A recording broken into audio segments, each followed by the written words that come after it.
Hello and welcome back to my channel. This week I wanted to make a video about the RIC scale. First, I'll explain what the RIC scale is, and we'll also discuss how you can use it as a climber. The RIC scale, or RIC scale, is a system used by route setters to describe climbs beyond just the grade. The scale was created by World Cup setters Tonde Castillo and Jackie Goodoff. Here's how Jackie describes the scale in an interview with Project Magazine.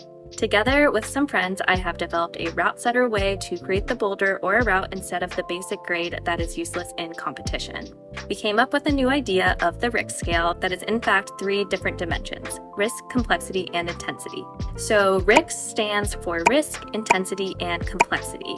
This scale was created in the context of competition, but it's also used commercially to try and create diversity within the types of climbs that are being set at a gym. From the climber's end of things, it's good to understand that these different types of climbs are present. As a coach in my Adapt training membership, I utilize this scale to help clients select climbs that will be appropriate for different types of climbing workouts. So how does the RIC scale work? Each element is rated on a scale of 1 to 5. For example, a climb can have a risk of 5, an intensity of 2, and then a complexity of 3.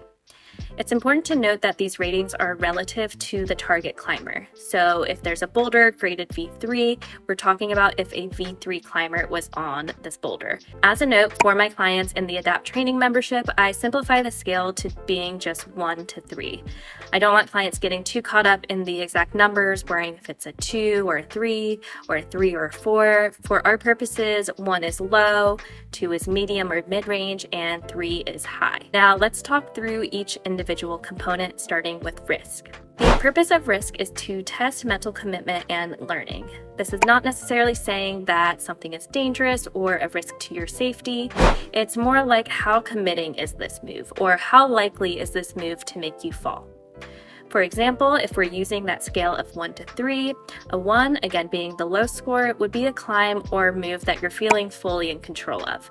This can be slow and simple movement, so there's not a lot of risk to it. For example, a slow lock off on a really good foot. On the other side of the scale, with a score of 3, we're looking at more committed movement that may feel less in control, or factors that are going to elicit mistakes. For example, a high-risk type of move would be like a multi-part coordinated dyno with slippery feet.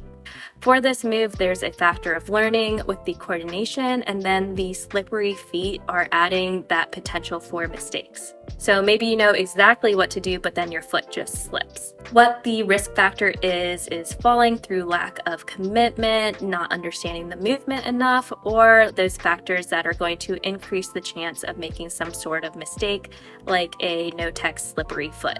For intensity, this factor encompasses the physical challenge of the climb. For a score of 1 or low, this is going to take little physical energy. To be clear, this does not necessarily mean it's easy. So an example is like a no hands walk across where you're tiptoeing on your feet. This is the type of move that maybe you feel able to try many times because it's not very intense. Again, it doesn't mean easy, but it doesn't take a lot of physical energy from you. On the other end, with a high intensity climb, this is going to be very physical and very strength intensive. This is a climb where every time you give it a try and get off, you feel like you need to rest for a long time because it took that much energy from you. An example of this would be like the classic board climbing style where you're trying really hard and pulling really hard, and it just takes a lot of energy.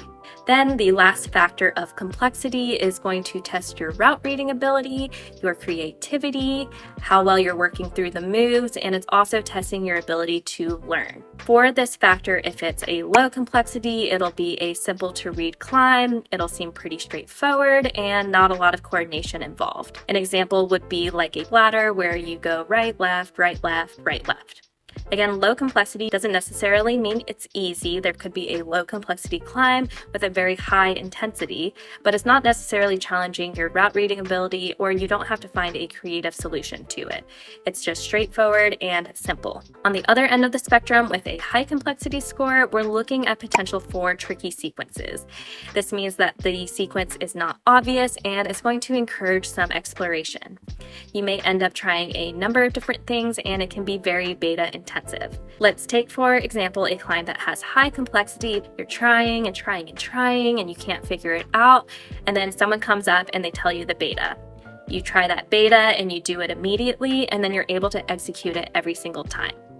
Once you knew the answer and learned it, it was fine, but it was complex and beta intensive. That's not to say that there aren't climbs that might allow multiple sequences, and that's definitely something we see a lot of in the World Cup climbing, but it's that there is not necessarily one singular obvious sequence. So that complexity is testing your ability to work through those different options and possible solutions, and your ability to learn about the climb. So, how can you use this system as a climber? The first step is to identify the goal of your session. Is it to build strength, work on route reading, improve technique?